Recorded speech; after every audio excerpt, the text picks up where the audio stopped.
Hey, what's up guys? Back with another episode in this series today. I hope you're excited. I hope you're back. But if you haven't watched the first one, I'll try to link it up here somewhere. Make sure you go and check it out. Just a little recap. We are doing a series almost SMR style. I know some of you guys hate that term, but I'm trying to give you the user, purchaser, owner experience of having a select number of stones.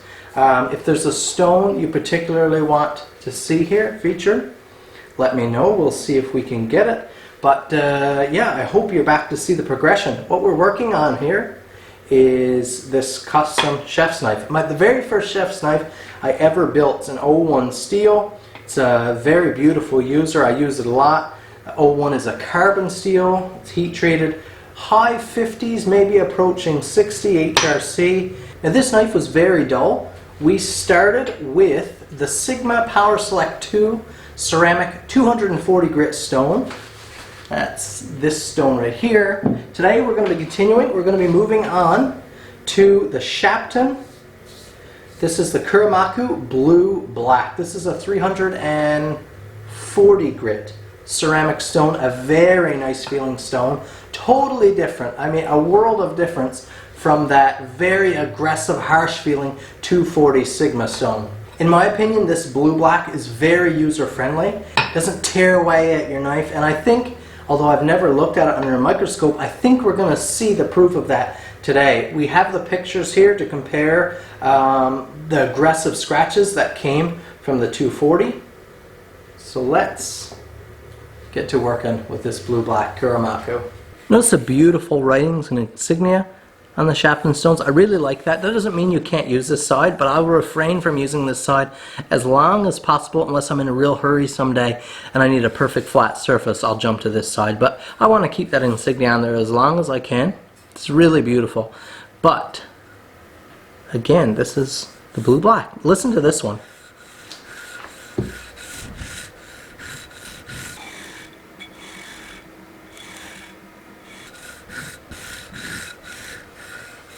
Very different feeling and sounding stone from that 240. Even though this is also a ceramic, it's just very different. Just that 100 grit step is quite substantial. But I really love the color. Isn't that beautiful? Now once again, we'll be using the Nanowa. This is a basic stone holder. We're going to throw this stone in here. Seat it up against that ledge. Okay, now let's see just how thirsty this stone is. Do you see that?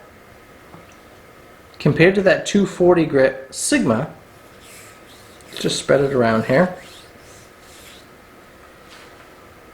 It's just not nearly as thirsty. So this is a little closer to a splash and go. I'm not sure if Shapton rates this as a splash and go stone or not, but it certainly could be used in such a way because it's not a thirsty stone.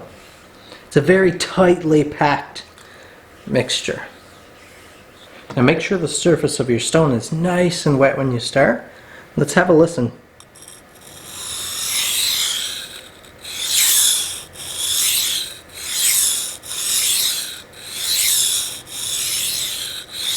Compare that sound to the Sigma Power Select.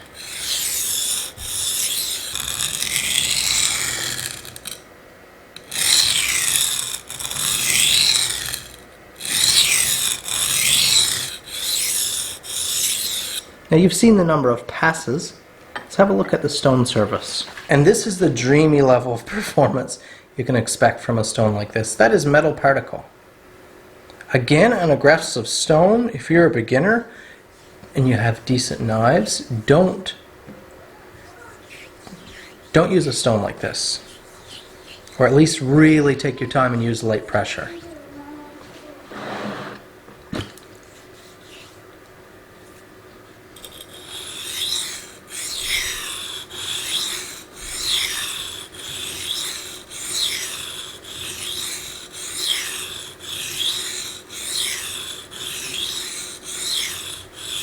Lots of pressure again with this stone. The stone can handle it. stone doesn't release nearly as much sediment as the 240 Sigma. Doesn't dish very quickly either. I've really enjoyed this stone.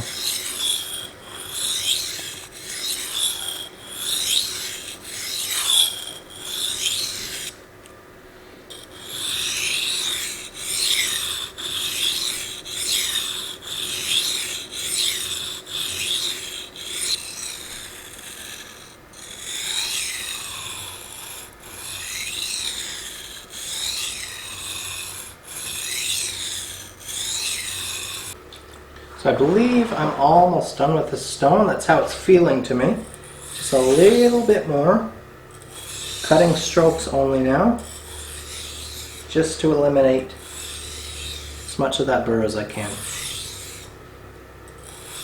Hopefully we've removed a lot of those really harsh scratches from the Sigma. I believe this Kuromaku did that with ease.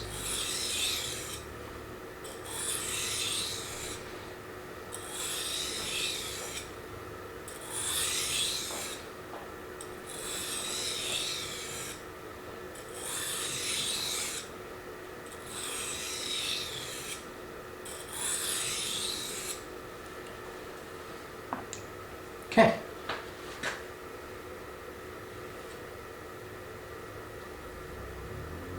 Let's have a look. So you're looking at that Kuromaku edge there now, and notice far less toothy, and you don't have those same ridiculously deep scratches. But notice we have a little bit heavier of a burr right in this portion here.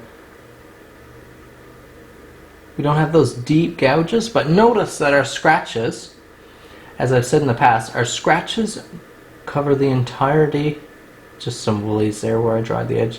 Those scratches covered the entirety of the bevel, right to the edge, so we're not missing a portion there. Do you see that? That's very important.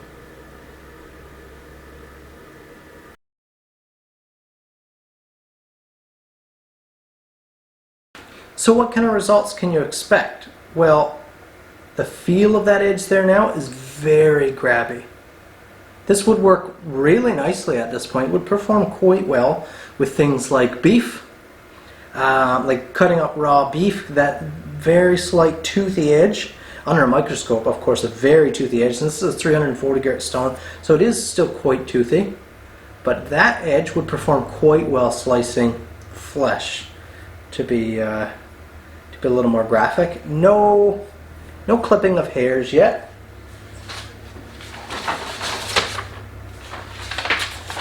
But again, a little paper test. Just very nicely glides through paper at this point. Still a lot of drag because it is a coarse edge, but performs that test very well. Hope you enjoyed this video.